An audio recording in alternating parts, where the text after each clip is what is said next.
O Senhor esteja convosco. Ele está no meio de nós.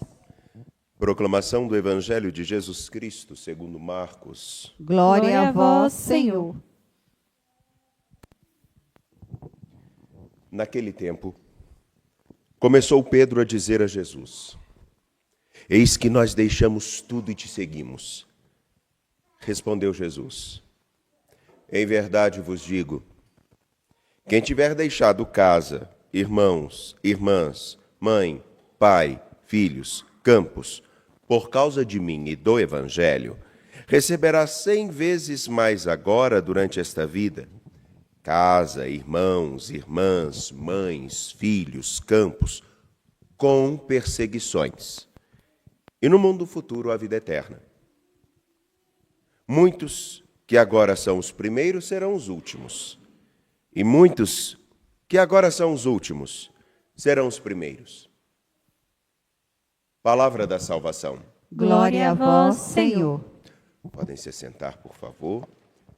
Fica tranquilo.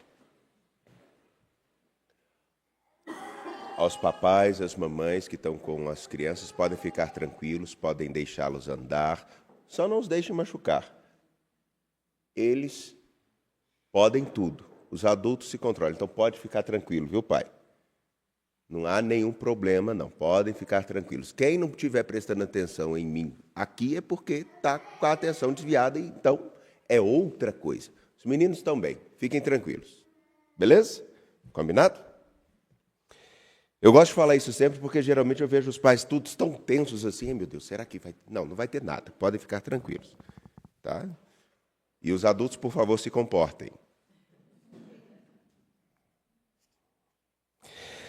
Caríssimos, aquele que guarda a lei faz muitas oferendas. E é importante aqui ter a clareza de que guardar a lei é guardar a Escritura, é guardar os preceitos que o Senhor dá em toda a tradição bíblica. Mas para nós, discípulos de Jesus Cristo, a lei, ela toma uma nova forma, não porque ela é aniquilada ou diminuída a sua força, mas ela toma pleno sentido. E, de fato, a partir de Jesus Cristo, começamos a compreender que guardar a lei é mais do que fazer as coisas, ou deixar de fazê-las. A partir do encontro com Jesus Cristo, entende-se que guardar a lei é deixar com que ela se torne em nós carne e vida. Em cada gesto, em cada momento.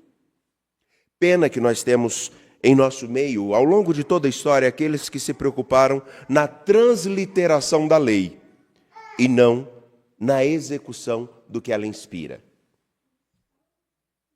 Aquele que cumpre os preceitos, como diz Eclesiástico, oferece um sacrifício salutar. Porque não é aquilo que ele faz somente, como, por exemplo, observar os 10 mandamentos. Não. Não é só o fato dele não roubar, não é só o fato dele não cobiçar a mulher ou as coisas, e o homem, né? Do outro, da outra. Está a raiz simples de perceber que a prisão que na qual nós nos colocamos não está fora de nós. A prisão que nós nos colocamos é quando não somos senhores de nós mesmos, mas somos escravos de nossas vontades, de nossos desejos, ou tão simplesmente da vontade e do desejo de alguém. Seguir a lei, lembremos-nos, é para que o homem se lembre de que foste escravo, mas comigo não és escravo e não deves escravizar. Aquele que cumpre os preceitos oferece um sacrifício salutar por uma coisa bem simples. Porque não é o que ele vai dar, mas quem ele vai dar. Aquilo que nós fazemos como cristãos, como batizados, é um sacerdócio, é um fazer sagrado. E a única coisa que nós realmente temos a oferecer ao nosso Deus, a nossa vida, ela será realmente oferecida em cada momento quando? Do respirar até o momento em que deixamos de fazê-lo, todos os nossos gestos se tornam um ato de louvor a Deus. Aquele que mostra agradecimento oferece a flor da farinha, e o que pratica benevolência oferece um sacrifício de louvor. Ora, a princípio, podemos pensar, como é muito corrente no tempo presente, que o que fará grande diferença são as quantidades de nossos jejuns. O que fará a diferença é a quantidade de recursos que dermos para essa ou para aquela instituição, ou ainda, será aquilo que nós fizermos para alguém. Que triste engano. Porque o que nós fizermos para alguém, seja por cunho religioso ou não, não significa que realmente estejamos oferecendo ao Senhor o melhor de nós. Prova disso é que existem aqueles que no seu ato de caridade conseguem uma coisa que ninguém poderia dar a eles, senão a consolação de dizer assim: eu até sou egoísta, mas eu ajudo uma pessoa. Ou aqueles que se beneficiam da desgraça de outros. Uma vez as pessoas não gostaram de ouvir isso, mas eu repito. Não existe uma fonte de dinheiro mais benéfica e mais salutar para quem não tem caráter do que a pobreza dos outros. Quantos não se enriquecem justamente na desculpa de fazer alguma coisa para alguém? Eu acho estranho que quando a gente fala isso, todo mundo fica num silêncio, numa tensão. Não é? Isso não é uma questão política. Isso é uma questão de caráter.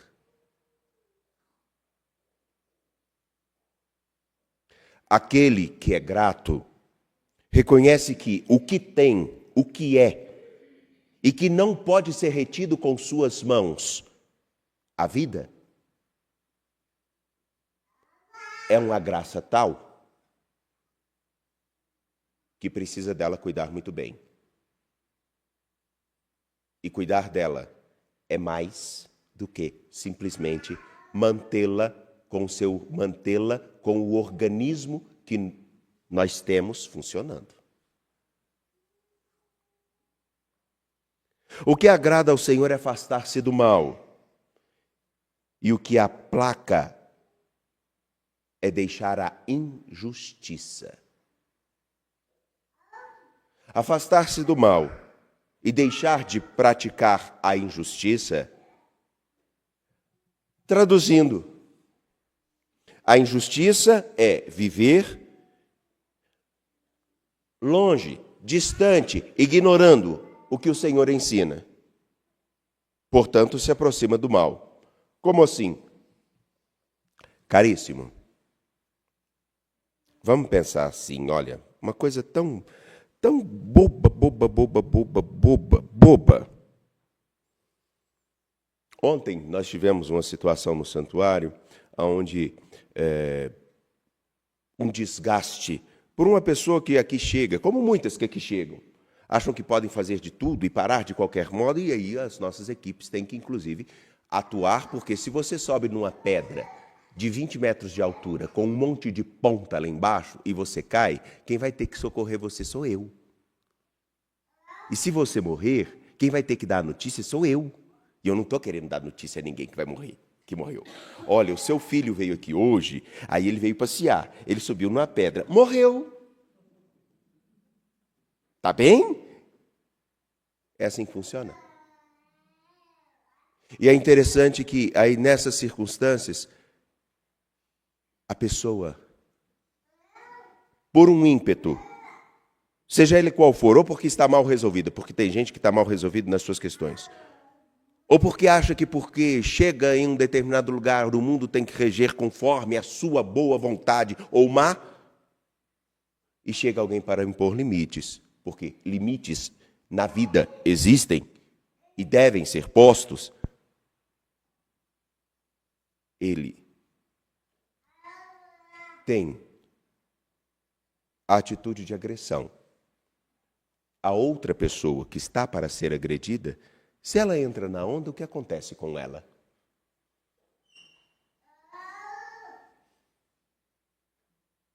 Rua. E tem gente que gosta de fazer isso para que os outros possam ir à rua. A injustiça, praticar o mal, é entrar numa corrente que faz com que aquela violência que chega na nossa porta ganhe força. Porque à medida com que eu contribuo para que ela cresça, dentro de casa, ela, um dia, vai me ter como seu alvo.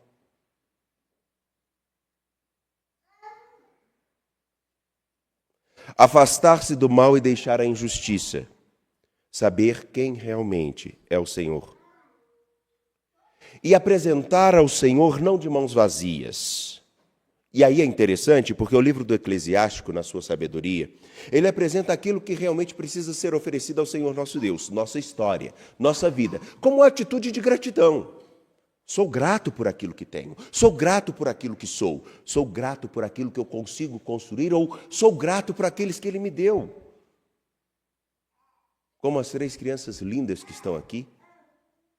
Ontem, graças a Deus, e no domingo, a igreja repleta de crianças, e graças a Deus. Agradecer é mais do que um gesto de dizer obrigado, e por isso que eu detesto, odeio, abomino, tenho aversão a uma atitude que agora ninguém, quem quiser não precisa concordar, mas entendam bem. Uma atitude simples que agora está, a gente vira e fala assim, gratidão. Gratidão é sentimento, meu querido, minha querida. Gratidão é sentimento. Eu não quero o seu sentimento. Eu não estou fazendo alguma coisa por você pelo seu sentimento. O português, ele é tão claro e tão significativo e tão rico. Quando eu digo obrigado, eu estou reconhecendo, você me ofereceu alguma coisa e fez algo por mim que é singular. Portanto, agora você me vincula a você. E eu me sinto obrigado a pelo menos ser um pouco tão bom como você. Por aquilo que eu sinto, por aquilo que eu agora experimento, percebo que posso ser mais e posso fazer mais. Por isso eu te digo, eu estou obrigado, eu estou vinculado, eu estou ligado a você. E desde quando o sentimento vincula alguém? Eu posso amar uma pessoa e ela me detestar. Agora, cada um fale como quiser. Porém, teve até um amigo meu que falou, gratidão. Eu falei, meu filho, eu não quero seu sentimento. Você está agradecendo ou não? Se você está agradecendo, faça por alguém aquilo que a gente agora viveu juntos. Simples. A atitude da gratidão, o obrigar-se, implica num compromisso. Tem um zoom aqui que está terrível. Faz com que aquele que é grato perceba-se e oriente-se conforme a esse dom que acaba de receber. E daí, não é somente a atitude espiritual, mas também um compromisso objetivo que Eclesiástico apresenta.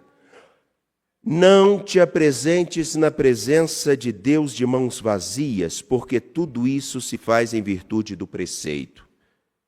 Tudo o que se oferece ao Senhor é em virtude do preceito, como agradecimento àquilo que Ele é. E isso está dentro do seguinte contexto. O povo de Deus, quando ia a Jerusalém, levavam as suas oferendas.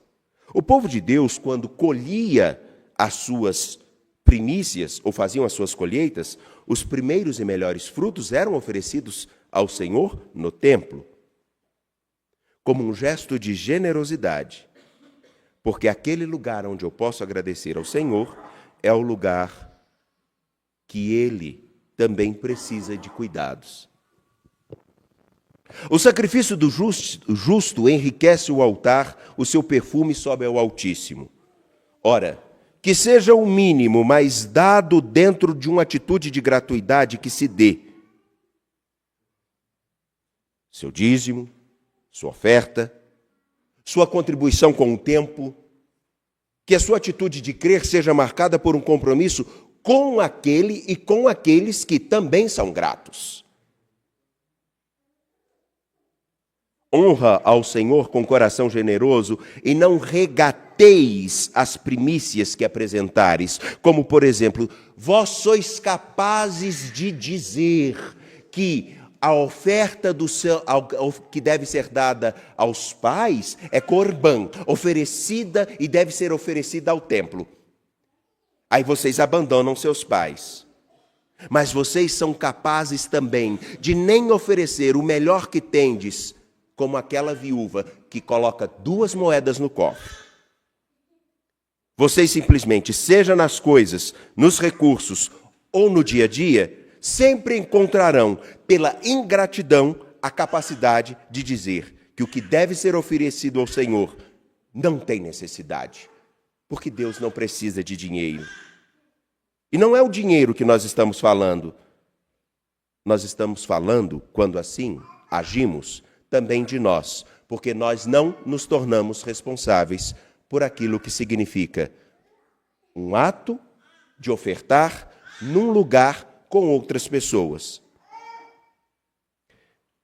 Percebam, aquilo que é oferecido também tem um vínculo afetivo e vinculativo a quem se oferece. Há aqueles que oferecem as coisas e o dinheiro. Não é isso que Deus quer, de fato. Não é isso que Deus quer. Deus não quer suas coisas. Mas, se eu sou grato a Ele e o reconheço na minha história, um pouco do que tenho deve ajudar para que outros possam também alcançá-lo. Honra o Senhor com coração generoso e não regateis as primícias que apresentares. Faze todas as tuas oferendas com semblante sereno e com alegria consagra o teu dízimo. O dízimo, a 10ª parte daquilo que produzires. Dá a Deus segundo a doação que Ele te fez. Percebam agora. Dar a Deus segundo a doação que Ele me fez. Logo, há um reconhecimento. O reconhecimento, ele se expressa num compromisso objetivo. E com generosidade, conforme as tuas posses, dá ao Senhor conforme o que Ele te deu. Porque Ele é retribuidor, generoso. Ele sempre oferece. Mas quem só oferece não merece nada em troca. Não estou falando de dinheiro. Eu estou falando de vida. Agora, quem consegue viver sem se comprometer com o bem de outros? Oferece a Deus quem sois, o que tendes, o que viveis, o que fazeis. Oferece ao Senhor mais do que tuas palavras ou tuas orações. Oferece ao Senhor a vós mesmos, porque caso contrário, nada sereis diferentes daqueles que tanto falam de Deus e nada fazem para os outros. E nada sereis diferentes daqueles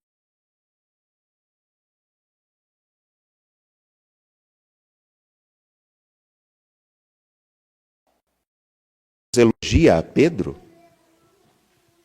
Ou será que Jesus ensina algo aos seus discípulos? Será que as interpretações a partir do texto do Evangelho de hoje condizem realmente com aquilo que significa seguir a Jesus Cristo no tempo presente? As coisas, as pessoas, o que na verdade faz com que seguir a Cristo seja relevante na vida de alguém? Fica o convite. Porque aqui, infelizmente, o tempo é curto. E os ouvidos de vocês, eu tenho certeza, já se cansaram. Que o Senhor nosso Deus nos ajude. Confiantes de pé, apresentemos nossas preces.